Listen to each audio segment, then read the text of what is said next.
नमस्कार दोस्तों, स्वागत है आपका द न्यूज लॉन्चर के इस यूट्यूब मंच पर। दोस्तों, एनडीए के अंदर और खासकर बिहार एनडीए के अंदर अब रार शुरू हो गई है और रार की पहली झलक तब मिली जब जनता दल यूनाइटेड की तरफ से एक आधिकारिक बयान आया।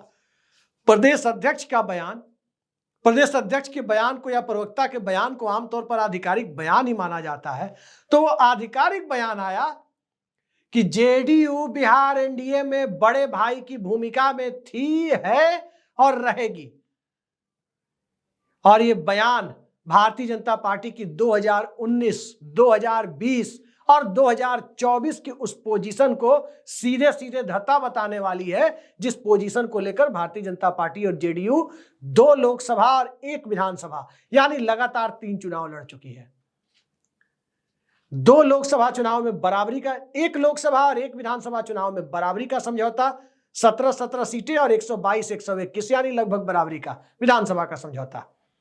और उसके बाद लोकसभा 2024 में 17 और 16 का समझौता, यानी भारतीय जनता पार्टी बड़े भाई की भूमिका में। लेकिन दिल्ली में नरेंद्र मोदी 240 सीटों पर क्या आ गए, नीतीश कुमार की बैसाखी के बूते, उनके रहमो करम पर दिल्ली में प्रधानमंत्री बने रहने की नौबत क्या आ गई। अब जो नीतीश कुमार कहेंगे वो बीजेपी को मानना होगा, अन्यथा अगर नीतीश कुमार की बात नहीं मानी तो नीतीश कुमार और चंद्रबाबू नायडू कब इस सरकार का वारंट निकाल देंगे कोई नहीं जानता, कि कब वापस गुजरात भेज देंगे नीतीश कुमार दिल्ली से बीजेपी के शीर्ष नेतृत्व को, यह भी कोई नहीं जानता। जेडीयू की तरफ से विधानसभा चुनाव के ठीक पहले जब यह बात कही जा रही है कि बड़े भाई की भूमिका में थे, बड़े भाई की भूमिका में है और रहेंगे, प्रदेश अध्यक्ष उमेश कुशवाहा की तरफ से कही जा रही है। उधर नीतीश कुमार इलाकावार, कभी चंपारण तो कभी तिरहुत तो कभी मिथिला तो कभी कोसी, इस तरह से इलाकावार लोगों से गुपचुप तरीके से बुला बुला करके मिल रहे हैं, पुराने कार्यकर्ताओं से जमीनी स्तर पर। कुछ लोगों को चुनावी तैयारियां करने का संकेत दे रहे हैं कि जाइए क्षेत्र में, जाइए क्षेत्र में जमे रहिए, मेहनत कीजिए। यह नौबत जब आ गई है तो बड़े भाई की भूमिका को लेकर जनता दल यूनाइटेड की तरफ से जो पहला ऑफिशियल बयान सामने आया, उस बयान के बाद बीजेपी में क्या खलबली मची है।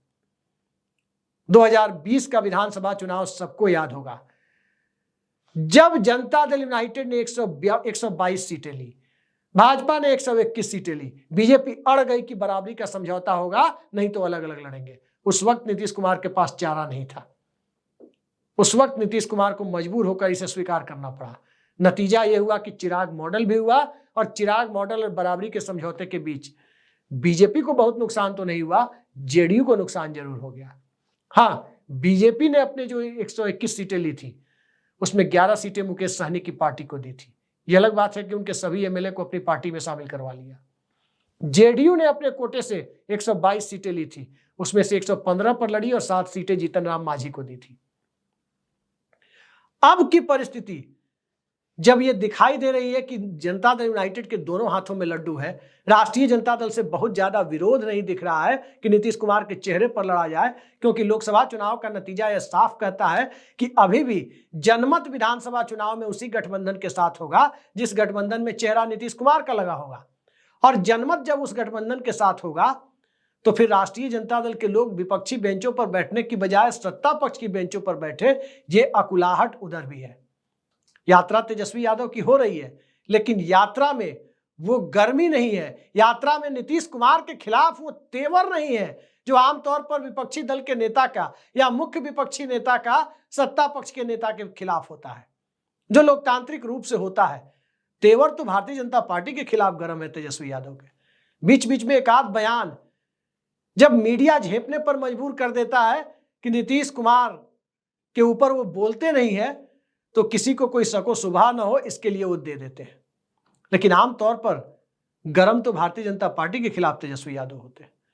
तो भाजपा और जदयू के बीच जो इस तरह की तनातनी की बात और भाजपा की झुकने की मजबूरी, नीतीश कुमार की पार्टी की अपर हैंड रखने की मजबूरी, अपर हैंड रखने की परिस्थितियां, ये दोनों इस दिशा में ले जा रही है कि इस परिस्थिति में चिराग पासवान की जगह क्या है, इस परिस्थिति में जीतन राम मांझी के लिए कितना स्पेस है, इस परिस्थिति में उपेंद्र कुशवाहा के लिए कितना स्पेस है। सब कुछ जब सामने दिख रहा है, शीशे की तरह सामने झलकता हुआ दिखाई दे रहा है, तो भारतीय जनता पार्टी को झुकना पड़ेगा। यह अलग बात है कि कुछ भाजपा समर्थक तथाकथित गोदी पत्रकार और राजनीतिक विश्लेषक तर्क दे रहे हैं कि 2000 के विधानसभा चुनाव में और 96, 98 और 99 के लोकसभा चुनाव में भारतीय जनता पार्टी बड़े भाई की भूमिका में थी और जेडीयू या उसका पुराना अवतार समता पार्टी छोटे भाई की भूमिका में थी। लेकिन इस फैक्ट को वो भूल जाते हैं कहना कि वो चुनाव तब का था, चाहे 96, 98, 99 का लोकसभा चुनाव हो, चाहे 2000 का विधानसभा चुनाव हो, वो तब का चुनाव था जब झारखंड राज्य का गठन नहीं हुआ था, जब 324 सदस्यों की बिहार विधानसभा होती थी। उसमें 2000 के चुनाव में भारतीय जनता पार्टी को 150 सीटें लड़ने के लिए मिली थी, समता पार्टी को 90 और जनता दल यूनाइटेड को 64 सीटें। यानी आज की जो जनता दल यूनाइटेड है, अगर उसको समता पार्टी का मर्जर हो गया तो उसको जोड़ कर देखें तो तब भी आज वाली पार्टी 154 सीटों पर लड़ रही थी, बीजेपी से 4 सीटें ज्यादा। जानकारी के अभाव में या तथ्यों को जानबूझकर छिपाने के लिए कुछ लोग उल्टी बातें करते हैं और तब बची हुई 20 सीटें आनंद मोहन की बिहार पीपुल्स पार्टी को दी गई थी। 2005 से परिस्थितियां बदली। 2005 और 2010 इन 3 चुनाव हुए, 5 में 2 बार विधानसभा चुनाव, 10 में 1 बार विधानसभा चुनाव, और ये तीनों चुनाव जदयू भाजपा ने साथ मिलकर लड़े और इन तीनों चुनाव में जनता दल यूनाइटेड बड़े भाई की भूमिका में थी 141 सीटों के साथ। बीजेपी 102 सीटों के साथ छोटे भाई की भूमिका में थी। 2015 में जेडीयू राजद के साथ लड़ी। 2020 में जब भाजपा के साथ फिर वापस आई तब जाके ये बराबरी के फॉर्मूले की जिद बीजेपी की तरफ से रखी गई। और बराबरी के फॉर्मूले की जिद तब रखी गई जब अकड़ ज्यादा थी, जब दिल्ली की सत्ता का धौंस था कि हमें नीतीश कुमार की जरूरत नहीं है, क्योंकि दिल्ली में 272 के आंकड़े से 31 ज्यादा एमपी नरेंद्र मोदी के पास थे। आज 272 के आंकड़े से 32 कम एमपी नरेंद्र मोदी के पास है। तब 303 थे, आज 240 है। वो साल दूसरा था, ये साल दूसरा है। और जब साल बदल गया, सियासत बदल गई, परिस्थितियां बदल गई। राष्ट्रीय जनता दल के सामने ये परिस्थिति है कि उस परिस्थिति में वो नीतीश कुमार साथ आ जाए तो चुनाव लड़ सके।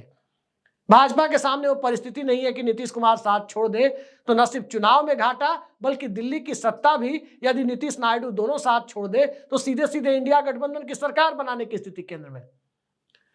तो बीजेपी के सामने एक तरफ कुआं, दूसरी तरफ खाई दिखाई दे रही है। बीजेपी की स्थिति यह है कि नीतीश कुमार की जिद मानना मजबूरी है दिल्ली की सत्ता की, दिल्ली की सियासत की वजह से।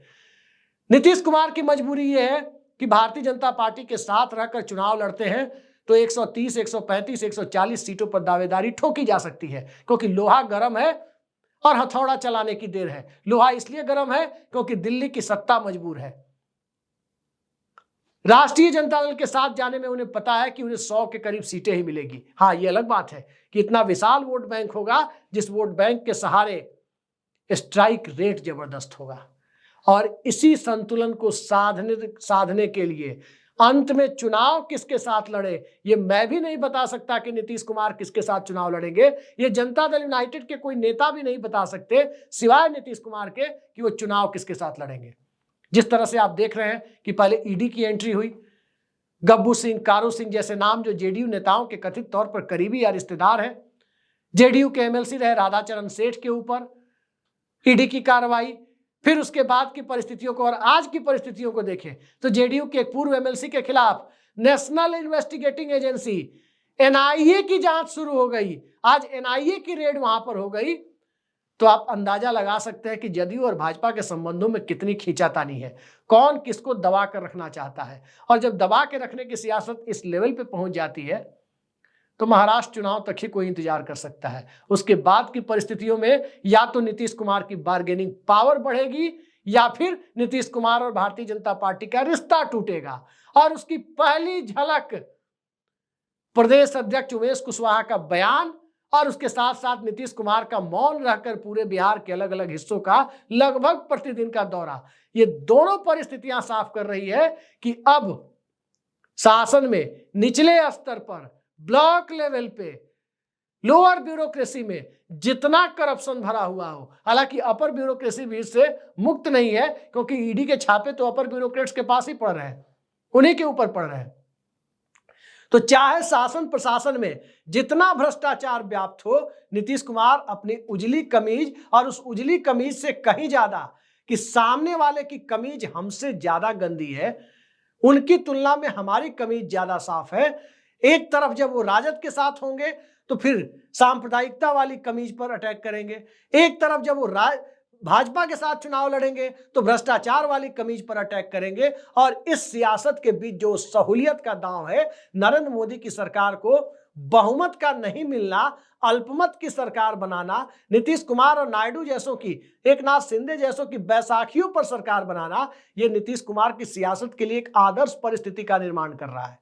और उस आदर्श परिस्थिति के बीच अब बीजेपी के लीडर भी मसल फ्लेक्सिंग की स्थिति में नहीं है। जब वो मसल फ्लेक्सिंग की स्थिति में नहीं है, जब वो जेडीयू के साथ राजनीतिक तौर पर तन के बात करने की स्थिति में नहीं है, क्योंकि दिल्ली की सत्ता पर कब वारंट लिखा जाए नीतीश कुमार का, वो अंदेशा उन्हें बखूबी है। तो उस परिस्थिति में आप अंदाजा लगा सकते हैं कि जेडीयू की तरफ से जो ये बयानबाजी शुरू हुई है, ये बयानबाजी अनायास नहीं है। या तो हमारी जिद मानो या हमारा दूसरा रास्ता खुला हुआ है, उस रास्ते पर चले। और खेल जब इस लेवल पर जब बिहार में चल रहा है तो भारतीय जनता पार्टी के नेताओं का कंधा झुका होना, ईडी के मार्फत हड़बड़ाहट में और एनआईए की एंट्री भी करवा देना, ये कई परिस्थितियों को एक साथ साधने की कोशिश में, जो कहा जाता है कि हड़बड़ी में गड़बड़ी वाला दांव, ज्यादा हड़बड़ी में, फुटबॉल के मैदान में प्लेयर यदि हड़बड़ी में आ जाए तो सामने वाले के गोल पोस्ट की जगह हो सकता है कि हड़बड़ी में वो अपना ही गोल पोस्ट में गोल मार दे। वही खेल जांच एजेंसियों की कार्रवाई और उसके पीछे छिपी हुई सत्ता पक्ष की संभावित हड़बड़ाहट के रूप में साफ दिखती है कि बार्गेनिंग की उम्मीद तो दिल्ली ने की नहीं थी, लेकिन ये तो बार्गेनिंग करने लगे। नायडू अलग बार्गेनिंग कर रहे हैं, नीतीश कुमार अलग बार्गेनिंग कर रहे हैं। चुनाव करीब है, जो एकनाथ शिंदे चुपचाप रहते थे वो भी बार्गेनिंग कर रहे हैं। अजीत पवार एक सांसदों की पार्टी है, वो भी बार्गेनिंग कर रहे हैं। तो इस परिस्थिति में स्वाभाविक है कि महाराष्ट्र के बाद सबकी नजर बिहार पर होगी। देखते जाइए एनडीए का मौजूदा स्वरूप बचा रहता है या नहीं बचा रहता है। आज के लिए इतना ही। नमस्कार।